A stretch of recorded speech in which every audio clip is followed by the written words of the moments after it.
Hello student, welcome to NCERT classes by Rakesh Tempare sir. आज हम बात करेंगे बच्चों क्लास 12 है ना। क्लास 12 मैथ्स में हम एनसीईआरटी मैथमेटिक्स पढ़ रहे हैं, जिसके अध्याय नंबर 3 की बात करने वाले हैं, आव्यूह, जिसको हम क्या कहते हैं, मैट्रिक्स कहते हैं। ठीक है बच्चों, तो आज हम आव्यूह की बात करने वाले हैं। देखते हैं कि ये आव्यूह या जो मैट्रिक्स होता है वो किस प्रकार से इसका अध्ययन किया जा सकता है या इसकी उपयोगिता कहाँ कहाँ है। ठीक है बच्चों, तो देखिए जो आव्यूह होता है ना, तो ये आव्यूह की अवधारणा, अगर हम आव्यूह की अवधारणा की बात करें तो एक ब्रिटिश गणितज्ञ थे, है ना, ब्रिटिश गणितज्ञ, इनका नाम था आर्थर कैले, है ना। क्या नाम था इनका? आर्थर कैले था। आर्थर कैले, ठीक है, ये ब्रिटिश के गणितज्ञ थे आर्थर कैले। तो आप देखेंगे कि जो आव्यूह होती है उस आव्यूह की अवधारणा सर्वप्रथम आर्थर कैले ने दी थी। ठीक है, इसके बाद इतनी बात समझ में आ गई, किसने दिया था? आर्थर कैले ने दिया था। कभी अगर आपको ऑप्शनल में पूछ ले, है ना, न्यू टाइप में पूछ ले कि जो आव्यूह है उसकी अवधारणा किसने दिया था, तो आर्थर कैले ने दिया था। अब देखिए, अब हम बात करते हैं आर्थर कैले के बाद। इसके बाद आपने एक महान वैज्ञानिक के बारे में सुना होगा, हाइजेनबर्ग, है ना। महान वैज्ञानिक कौन थे? हाइजेनबर्ग थे। हाइजेनबर्ग ने अपने प्रसिद्ध क्वांटम सिद्धांत, है ना, क्वांटम सिद्धांत की बात अगर हम करें तो क्वांटम सिद्धांत में इसका यूज़ किया था। किसका यूज़ किया था बेटा? मैट्रिक्स का यूज़ किया था। इतनी बात क्लियर है? देखो फिर से रिपीट करते हैं। मैंने कहा कि जो आव्यूह है ना, आव्यूह की सर्वप्रथम जो अवधारणा दिया था वो किसने दिया था? आर्थर कैले ने दिया था। और इसके बाद हाइजेनबर्ग ने अपने प्रसिद्ध क्वांटम सिद्धांत में किसका यूज़ किया था? आव्यूह का यूज़ किया था। आज अब अगर बात करें तो आज के समय में, है ना, आज के समय में इस आव्यूह का, है ना, आव्यूह का यूज़, है ना, कहाँ पर? गणित में ही नहीं, गणित में ही नहीं, अपितु कहाँ कहाँ? रसायन शास्त्र, रसायन शास्त्र, भौतिक शास्त्र या भौतिकी बोल सकते हैं आप, भौतिकी, है ना, रसायन शास्त्र, भौतिकी शास्त्र, शिक्षा शास्त्र यानी शिक्षा विज्ञान जिसको बोल सकते हैं, शिक्षा शास्त्र, मनोविज्ञान, मनोविज्ञान, मनोविज्ञान के बाद अगर हम बात करें तो प्रायिकता, सांख्यिकी, सांख्यिकी, सांख्यिकी आदि में इसका यूज़ किया जाता है, इसका यूज़ है।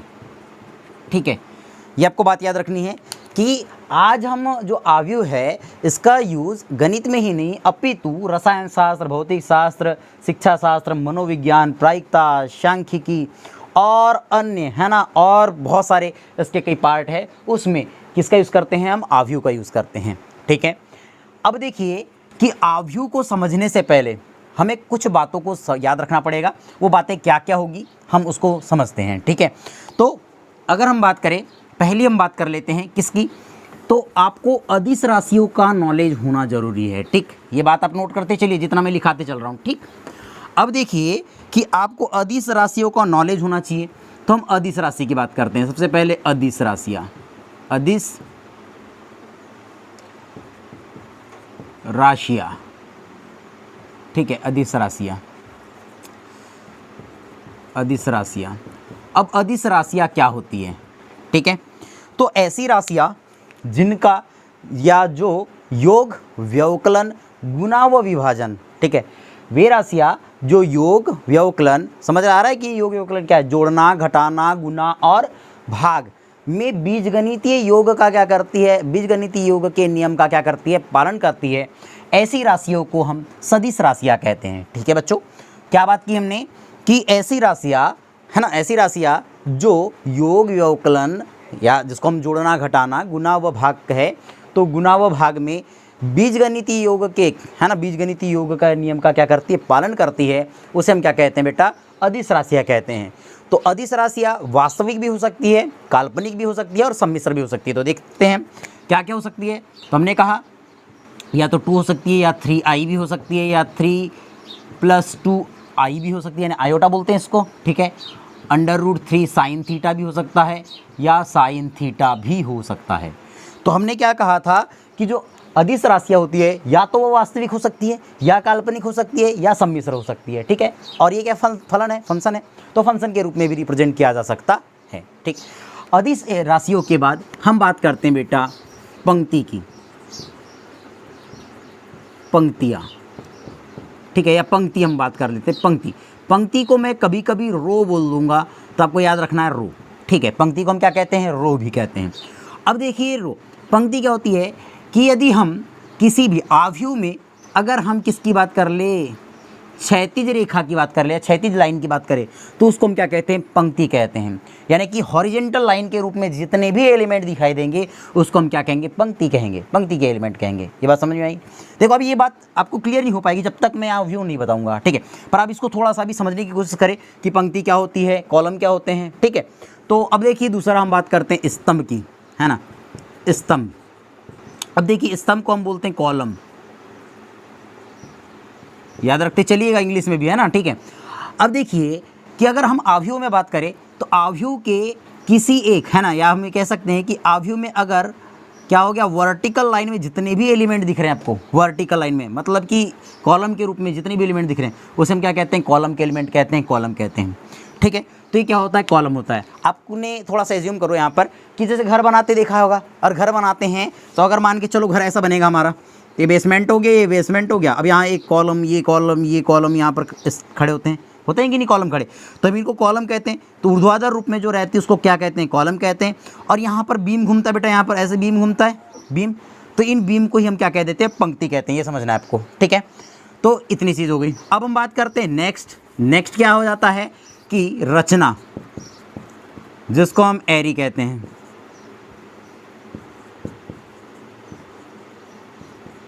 एरी, ठीक है। अब एरी क्या होती है वो समझे। अब यदि हम क्या कर दे कि यहाँ पर पंक्ति और, है ना, कि क्या हो रहा है कि अदिश राशियों को पंक्ति और स्तंभ के रूप में, है ना, पंक्ति और स्तंभ के रूप में व्यवस्थित रूप से एकत्रित कर दे, तो उसको हम क्या कहते हैं, एरी कहते हैं, संरचना कहते हैं, या रचना कहते हैं, ठीक। अब इसके बाद करते हैं हम आव्यूह, आव्यूह जिसको हम क्या कहते हैं, मैट्रिक्स, मैट्रिक्स कहते हैं, ठीक है। अब मैट्रिक्स समझे कि मैट्रिक्स होती क्या है। तो मैट्रिक्स में, मैट्रिक्स एक आयताकार संरचना होती है जिसे हम किस रूप में, या छोटे कोष्ठक के रूप में लिख सकते हैं, या दोहरे दंड के रूप में लिख सकते हैं, ठीक है। अभी आपने तो सारणिक नहीं पढ़ा है, सारणिक में हम सिंगल दंड के रूप में यूज़ करते हैं, ठीक है। हम क्या करते हैं, मैट्रिक्स को या तो छोटे कोष्ठक के रूप में, या दोहरे दंड के रूप में, या बड़े कोष्ठक के रूप में लिखते हैं। ये बात आपको याद रखनी है, ठीक है। जितनी बात हम बताते चल रहे हैं वो बात आप याद रखते चलिए, आपको समझते चलेगा, ठीक है। आव्यूह क्या होता है कि आव्यूह अगर हम बात करें तो आव्यूह को हम किस रूप में लिखते हैं, या तो छोटे कोष्ठक के रूप में, या दोहरे दंड के रूप में, या बड़े कोष्ठक के रूप में लिखते हैं। यहाँ पर हम बेटा बड़े कोष्ठक का यूज़ करने वाले हैं, यहाँ पर हम क्या करने वाले हैं, बड़े कोष्ठक का यूज़ करने वाले हैं। समझ में आ रहा है, क्लियर है पूरा। अब देखिए इतनी चीज़ अगर क्लियर हो गई हो तो हम नेक्स्ट टॉपिक की बात करने जाने वाले हैं। वो बहुत ही बढ़िया टॉपिक है, इंपॉर्टेंट टॉपिक है। यदि आपको ये जो मैं आगे जो पढ़ाने वाला हूँ अगर वो समझ में नहीं आएगा तो मैट्रिक्स समझ में आने की बात ही नहीं है, ठीक है। बहुत ईजी है, नहीं समझ में आएगा तो हम उसको डबल से एक बार देखेंगे, ठीक है। और वीडियो को पॉज करके आपको देखना है, फिर भी एक बार इसको समझ लेते हैं। चलो सबसे पहले हमने बात करें मैट्रिक्स की बात कर रहे हैं, जिसमें हम अदिश राशियाँ देख रहे हैं, ठीक। तो अदिश राशियाँ क्या होती है बेटा कि वे राशियाँ जो क्या करती है, जोड़ना, घटाना, गुना और भाग में क्या करती है, बीजगणितीय नियम का क्या करती है, पालन करती है। उन्हें हम क्या कहते हैं, अदिश राशियाँ कहते हैं। वे वास्तविक भी हो सकती है, काल्पनिक भी हो सकती है, सम्मिश्र भी हो सकती है, फलन के रूप में भी हो सकती है। एग्जाम्पल दिया हूँ मैंने आगे, ठीक। अब देखिए पंक्ति, पंक्ति जिसको हम क्या कहते हैं, रो कहते हैं। यानी कि अगर मैट्रिक्स है अपने पास, ये मैट्रिक्स हो गया, तो मैं यहाँ रिप्रेजेंट कर देता हूँ। अगर ऐसी लाइन रिप्रेजेंट की गई है तो ये क्या दे दी गई है हमारी, ये होती बेटा पंक्ति, ठीक है। अभी समझ में आ जाएगा आपको अच्छे से। ये क्या हो गई, यहाँ पर पंक्ति हो गई। अगर हम स्तंभ की बात करें जिसको हम क्या कहते हैं, कॉलम कहते हैं, तो अगर इस प्रकार से लाइन रिप्रेजेंट की गई है, ऐसे एलिमेंट रिप्रेजेंट किए गए हैं, तो इनको हम क्या कहते हैं, स्तंभ कहते हैं। अब क्लियर होते चल रहा है थोड़ा थोड़ा, अब एलिमेंट रिप्रेजेंट करूँगा तो पूरा क्लियर हो जाएगा, ठीक। अब देखिए रचना, रचना क्या कहा कि हम क्या करते हैं कि पंक्ति, ये रो और ये कॉलम, पंक्ति और रो के को अगर हम व्यवस्थित रूप से एकत्रित कर दे, जमा कर दे, है ना, एक आयताकार संरचना के रूप में लिख दे, तो उसे हम क्या कहते हैं, एरी कहते हैं, रचना कहते हैं। क्लियर। अब हम बात करते हैं आव्यूह।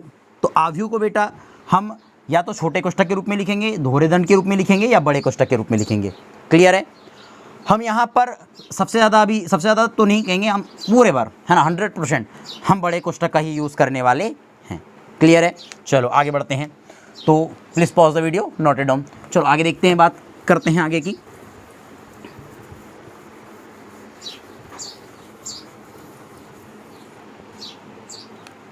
अब हम बात करते हैं यहाँ m क्रॉस n आव्यूह की परिभाषा, है ना। हम m क्रॉस n आव्यूह की परिभाषा की बात करते हैं कि m क्रॉस n आव्यूह क्या होता है ना। देखो कि वह आव्यूह या m क्रॉस n, ठीक है, हम क्या बात करने वाले हैं कि यहाँ पर कि m क्रॉस n राशियों, ठीक है, m क्रॉस n राशियों का एक समूह जिसमें m पंक्ति, या देखो मैंने क्या कहा, मैं एकदम इसमें लिखते चल रहा हूँ कि mn राशियों, या mn बोलो या m क्रॉस n बोलो, बात एक ही है, ठीक है। mn राशियों का वह समूह जिसमें m, अब जिसमें हम क्या बात कर सकते हैं कि m पंक्तियाँ, जिसमें m क्या होगी, पंक्तियाँ, m पंक्ति या वह n स्तंभ, वह n क्या होते हैं, n क्या होंगे हमारे स्तंभ से निर्मित एक आयताकार संरचना, या एक हम बात कर सकते हैं आयताकार संरचना बोलो या रचना को हम क्या कहते हैं, रचना। m क्रॉस n राशियों का वह समूह जिसमें m पंक्ति और n स्तंभ से निर्मित एक आयताकार रचना m क्रॉस n आव्यूह कहलाता है।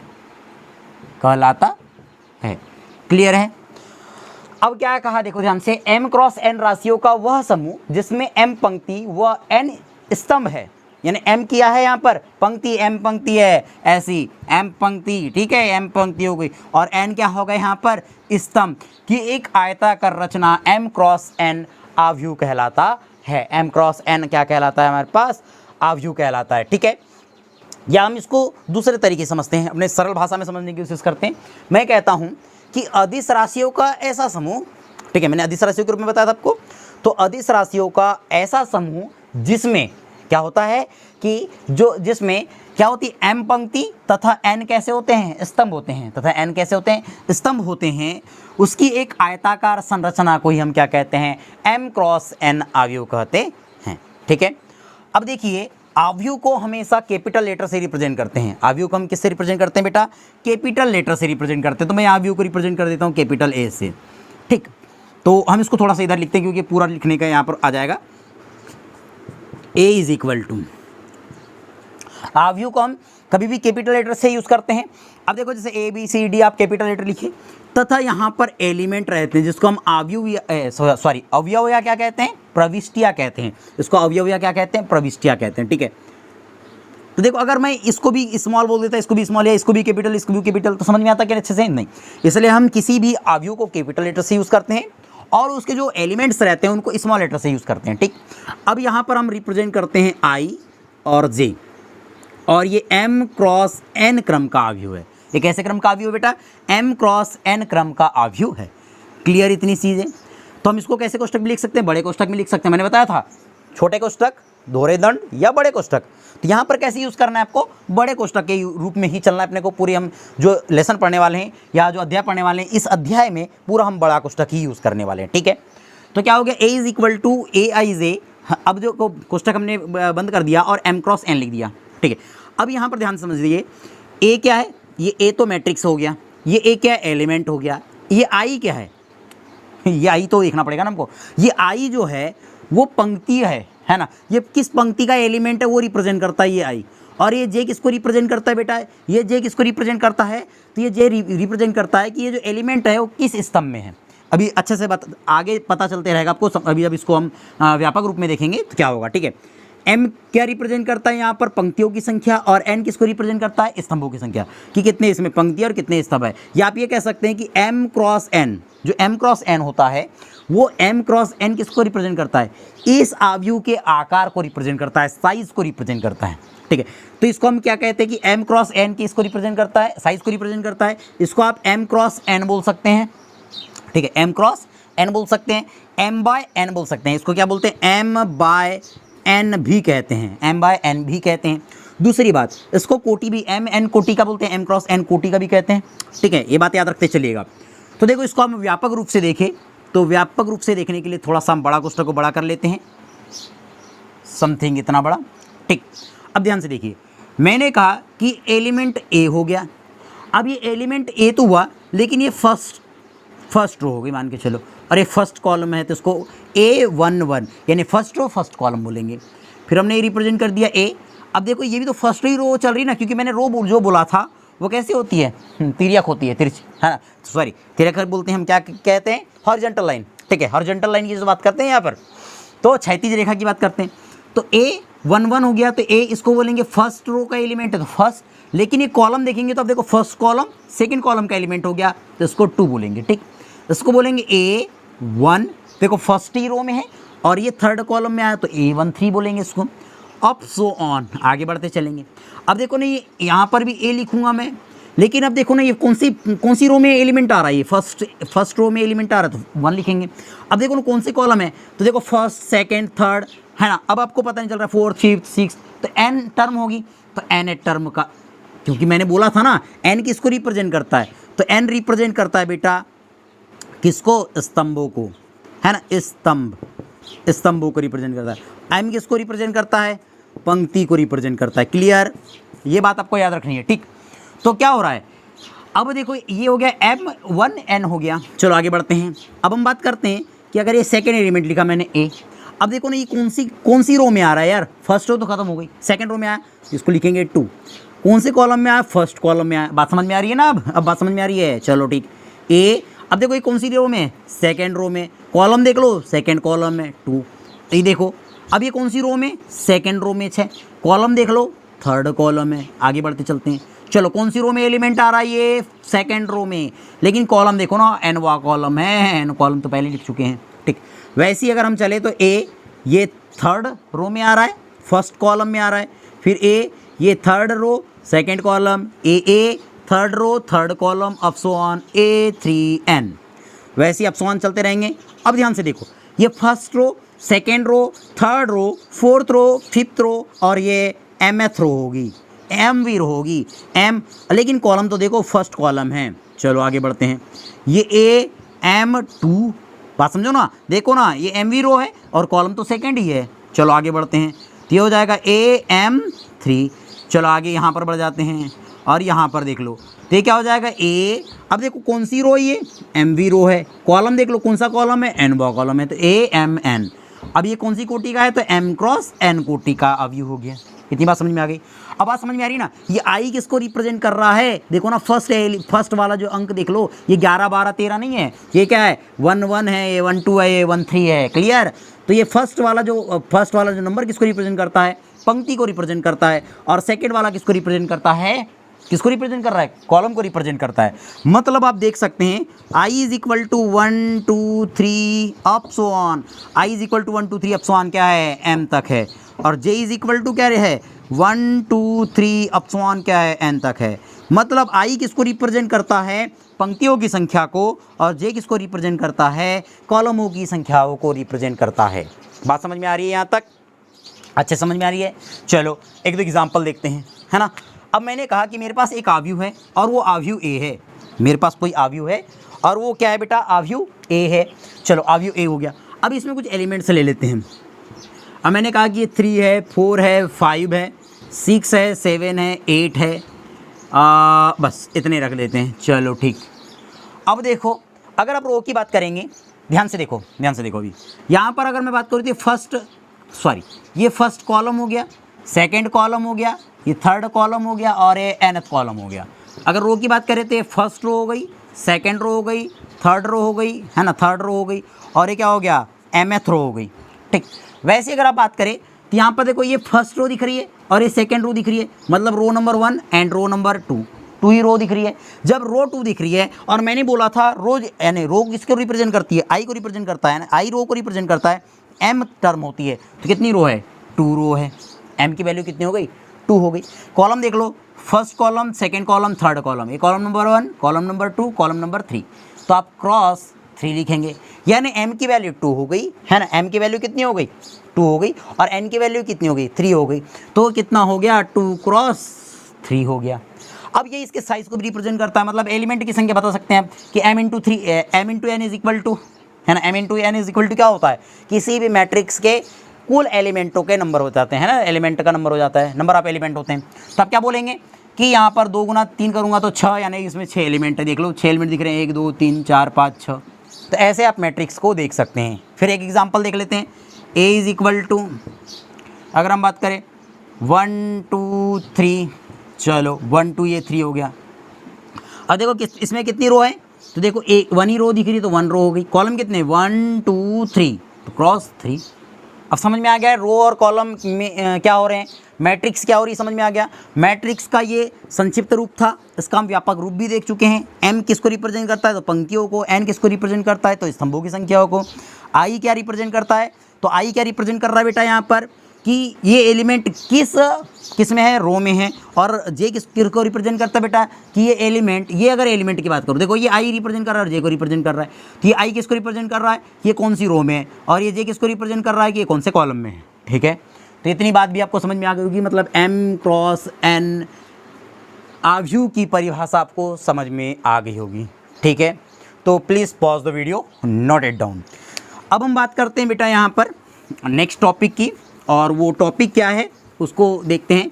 वैसे और एक बात बता दूं मैं आपको कि जो भी बच्चे इस चैनल पर नए जुड़े होंगे तो प्लीज़ चैनल को लाइक, है ना, यानी आप वीडियो देखते हैं तो उसको लाइक ज़रूर करें, सब्सक्राइब कर ले चैनल को अगर आप नए जुड़े हैं तो, और ज़्यादा से ज़्यादा शेयर करें जिससे कि अन्य बच्चों का भी फ़ायदा हो। ठीक है, सब्सक्राइब तो करना ही करना है, ठीक है, सब्सक्राइब करना है बच्चों आपको। अब देखिए हम बात करते हैं कि टाइप्स ऑफ मैट्रिक्स, है ना, आव्यूह के प्रकार। हम किसकी बात करते हैं, आव्यूहों के प्रकार की, आव्यूह के प्रकार, टाइप्स ऑफ मैट्रिक्स, है ना। अब हम बात करने वाले हैं किसकी, टाइप्स ऑफ मैट्रिक्स की बात करने वाले हैं कि मैट्रिक्स के क्या प्रकार हो सकते हैं, कितने प्रकार हैं। तो क्रम से देखते चलते हैं एक एक टॉपिक को। तो हम बात करते हैं पहला, फर्स्ट, ये होती है बेटा पंक्ति आव्यूह। क्या होता है, पंक्ति आव्यूह। चलो ठीक, पंक्ति आव्यूह क्या होता है इस पर चर्चा कर लेते हैं। तो पंक्ति आव्यूह एक ऐसा आव्यूह होता है ना, पंक्ति आव्यूह एक ऐसा आव्यूह होता है जिसमें, है ना, कितनी रो होती है। अब अगर बात करें, अगर पंक्ति आव्यूह की मैं बात कर लेता हूँ, ठीक है, पंक्ति आव्यूह की, तो एक ऐसा आव्यूह जिसमें केवल एक पंक्ति होती है, केवल एक पंक्ति। अब स्तंभों की संख्या तो कोई ये नहीं है, लिमिट में नहीं है, लेकिन ऐसा आव्यूह जिसमें, है ना, केवल एक पंक्ति होती है उसे पंक्ति आव्यूह कहते हैं। तो 1 2 3 4। अब अगर बात करूँ तो यहाँ पर एक ही पंक्ति दिख रही है, 1 गुना 4, है ना। अब स्तंभ की संख्या से यहाँ पर कोई मैटर नहीं है, पंक्ति देखो, अब पंक्ति कितनी दिख रही है अपने पास, पंक्ति कितनी दिखी, ओनली 1।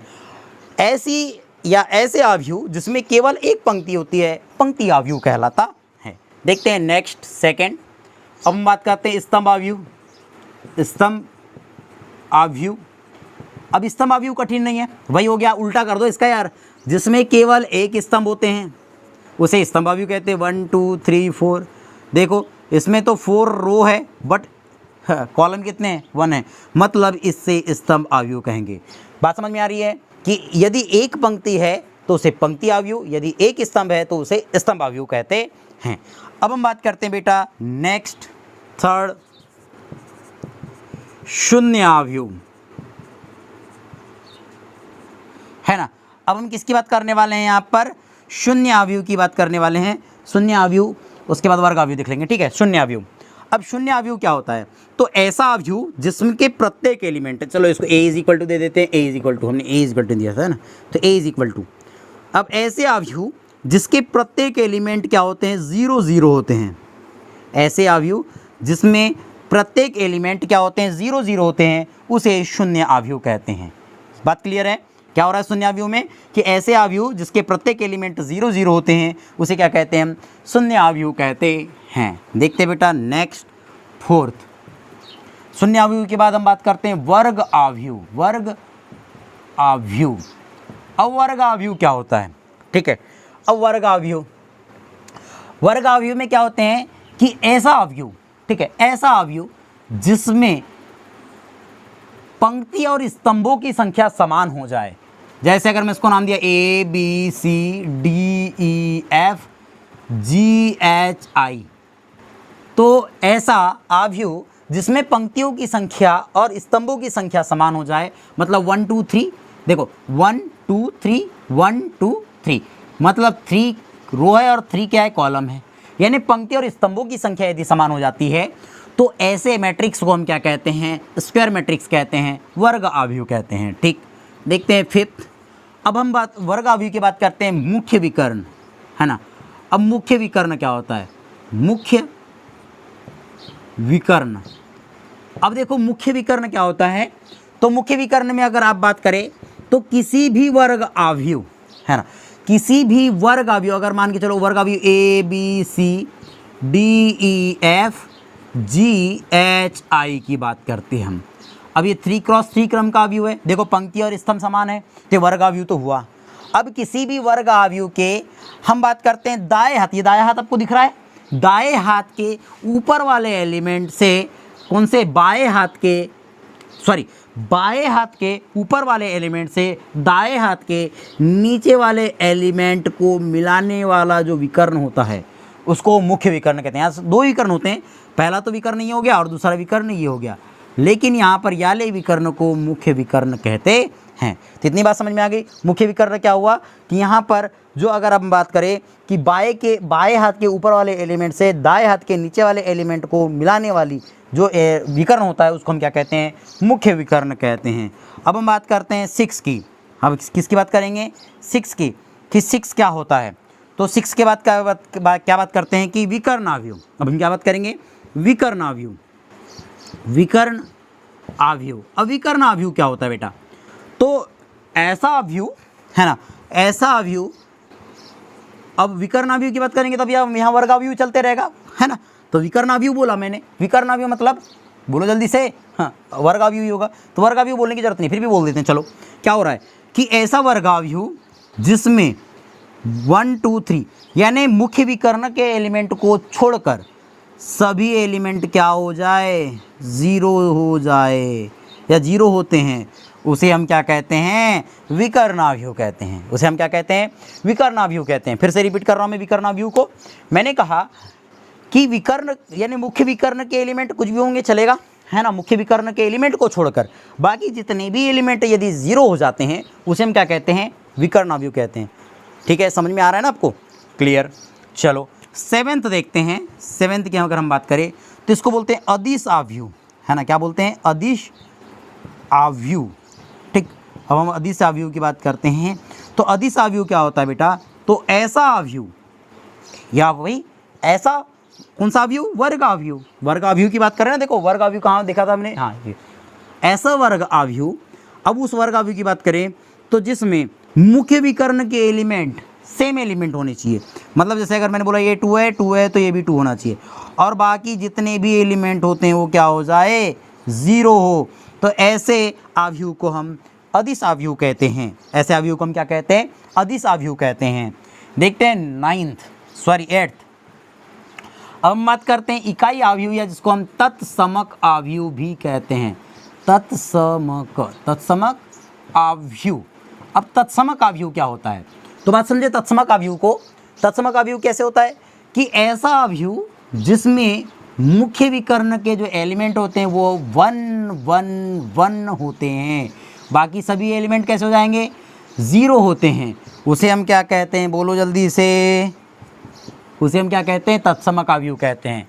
ऐसे अवयव जिसमें क्या होता है कि मुख्य विकर्ण के जो एलिमेंट होते हैं वो 1 होते हैं, यानी 1 1 1 होते हैं, बाकी जो भी एलिमेंट होते हैं शेष एलिमेंट कैसे हो जाते हैं? 0 होते हैं। उसे हम तत्समक अवयव या इकाई अवयव कहते हैं। ठीक, कितने हो गए? 8 अवयव हो गए। अब हम बात करते हैं बेटा क्षैतिज अवयव की। किसकी बात करते हैं? 9th क्षैतिज आव्यूह। पूरे प्रकार देख लो इसके आव्यूह के। तो क्षैतिज आव्यूह क्या होता है कि ऐसे आव्यूह जिसमें, है ना, क्षैतिज आव्यूह में ऐसे आव्यूह जिसमें पंक्तियों की संख्या कम, स्तंभों की संख्या अधिक हो, है ना। मतलब जैसे अगर मैं बात करूँ 2 3 4 5 6, है ना, 0 1 2 3 4। चलो अब देखो इसमें पंक्ति की संख्या कितनी है? 2 है, स्तंभों की संख्या 1 2 3 4 5।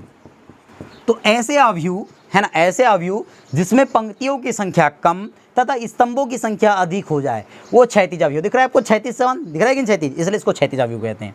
उसके बाद हम बात करते हैं क्षैतिज आव्यूह के बाद बेटा ऊर्ध्वाधर आव्यूह, है ना। क्या बात करते हैं? ऊर्ध्वाधर आव्यूह। अब ऊर्ध्वाधर आव्यूह क्या होता है कि ऐसा आव्यूह जिसमें पंक्तियों की संख्या कम हो तथा स्तंभों की संख्या अधिक हो, जैसे 1 2 3 4 5 6 7 8, ठीक है, और ये 9 और ये 0। कितने होंगे बेटा?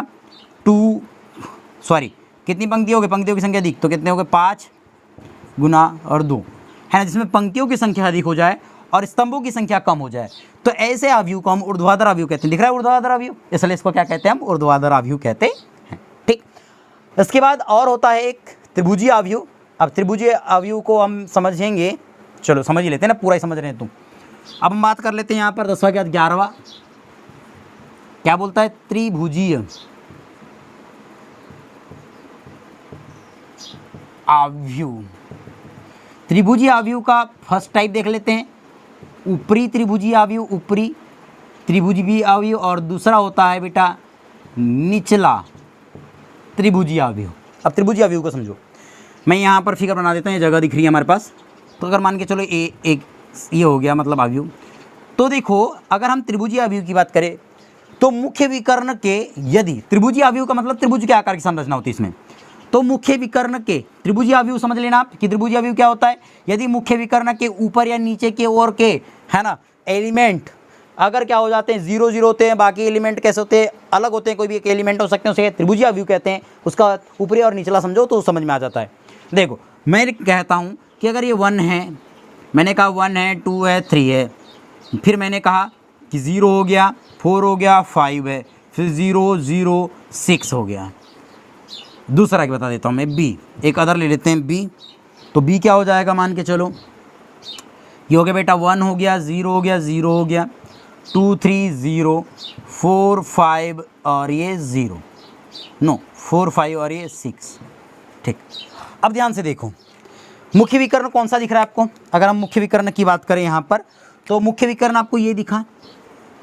अब देखो मुख्य विकर्ण के ऊपर के एलिमेंट अलग है, लेकिन नीचे के एलिमेंट क्या है? 0 0 दिख रहे हैं आपको, दिख रहे हैं 0 0।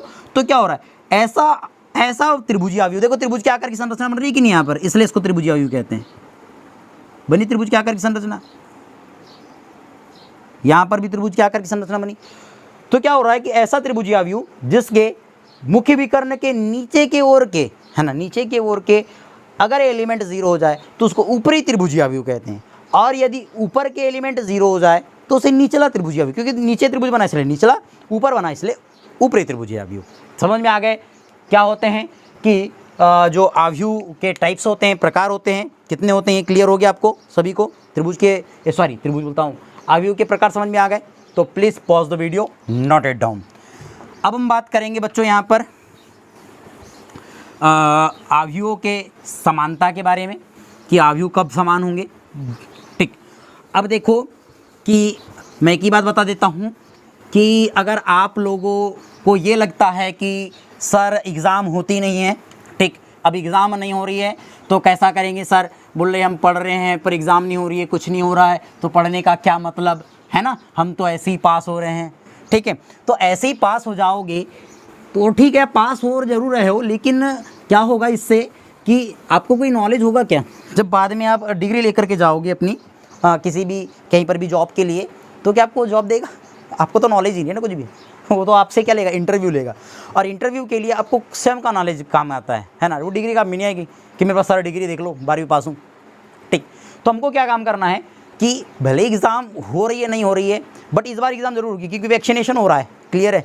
हाँ, मैंने भी कल वीडियो नहीं बना पाया था क्योंकि मैं भी वैक्सीन लगाया था परसों के दिन, तो क्या हुआ कि कल मुझे बुखार था तो मैं वीडियो नहीं बना पाया।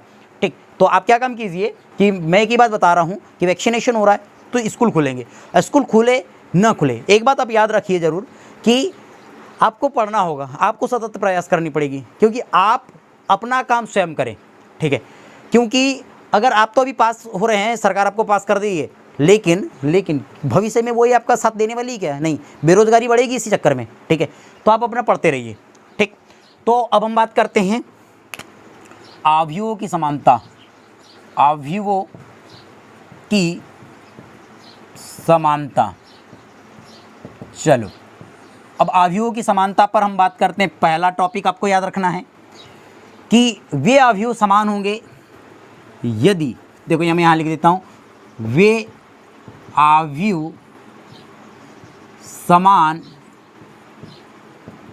अवयव कहलाते हैं, वे अवयव समान अवयव कहलाते हैं यदि, फर्स्ट कंडीशन देख लीजिए इसका, फर्स्ट यदि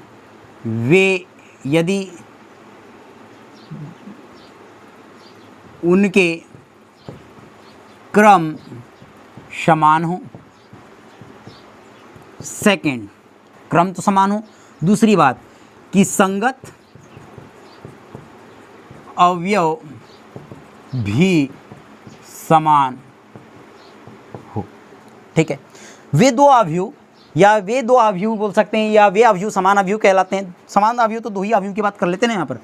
अगर मैंने कहा कि ए और बी दो अवयव है और ये दो समान अवयव तब कहलाएंगे जब इनके क्रम समान हो जाए। कहने का मेरा मतलब समझो कि यहाँ पर यदि इसका क्रम क्या m क्रॉस n है तो इसका भी क्रम m क्रॉस n होना चाहिए, ना कि n क्रॉस m हो जाए। ठीक, बात समझो अच्छे से।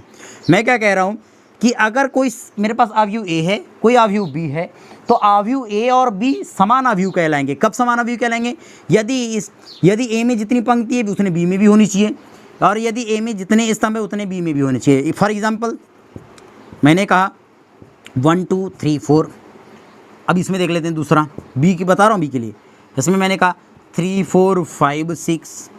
चलो ठीक, मेरी एक बात यहाँ पर बात समझ में आ रही है कि पहली तो क्रम समान हो रहे हैं। देख लो, इसमें पंक्ति भी 2 है ना, पंक्ति भी कितनी है 2 है, स्तंभ भी 2 है। चलो इसमें भी पंक्ति 2 है, स्तंभ भी 2 है। ठीक, स्तंभ भी कितने हो गए, 2 हो गए।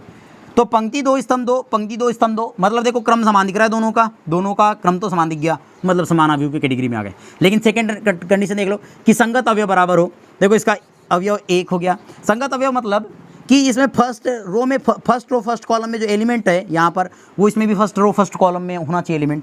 पर देखो इसमें 1 है, इसमें 3 है, तो क्या संगत अवयव बराबर दिख रहे हैं? नहीं। तो ये भैया दोनों कंडीशन को सेटिस्फाई नहीं कर रही, मतलब ये दोनों अवयव समान अवयव तो होंगे नहीं।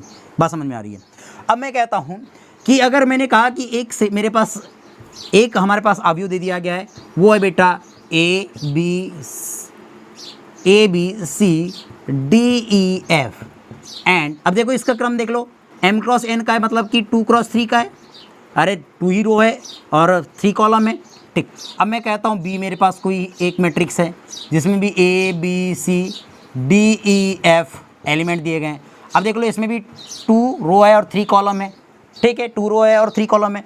तो आप देखेंगे कि इसमें रो और कॉलमों की संख्या तो समान दिख रही है, मतलब क्रम तो समान है। एलिमेंट भी देख लो सब समान दिख रहे हैं आपको। संगत अवयव देखो, ए है तो ए है, बी है तो बी है, सी है तो सी है, डी ई एफ, मतलब यहाँ पर क्रम भी समान दिख रहे और संगत अवयव भी बराबर दिख। संगत अवयव समझ में आ रहा है कि नहीं? संगत अवयव मैं ये कह रहा हूँ कि यदि मैंने कहा कि यहाँ पर A23 पर जो एलिमेंट है, यहाँ पर भी A23 पर वही एलिमेंट होना चाहिए। देखो A23 मतलब सेकेंड रो थर्ड कॉलम।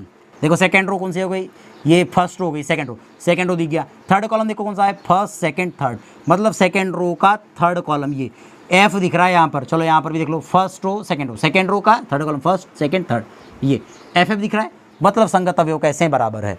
तो आपको ये भी बात समझ में आ गई होगी कि अवयव की समानता में कि वे दो अवयव समान अवयव कहलाते हैं यदि उनके क्रम समान होते हैं, क्रम या कोटि या ऑर्डर जिसको कहते हैं वो समान होते हैं, तथा उसके संगत अवयव भी समान हों। इतनी बात क्लियर हो गई? तो please pause the video, note it down.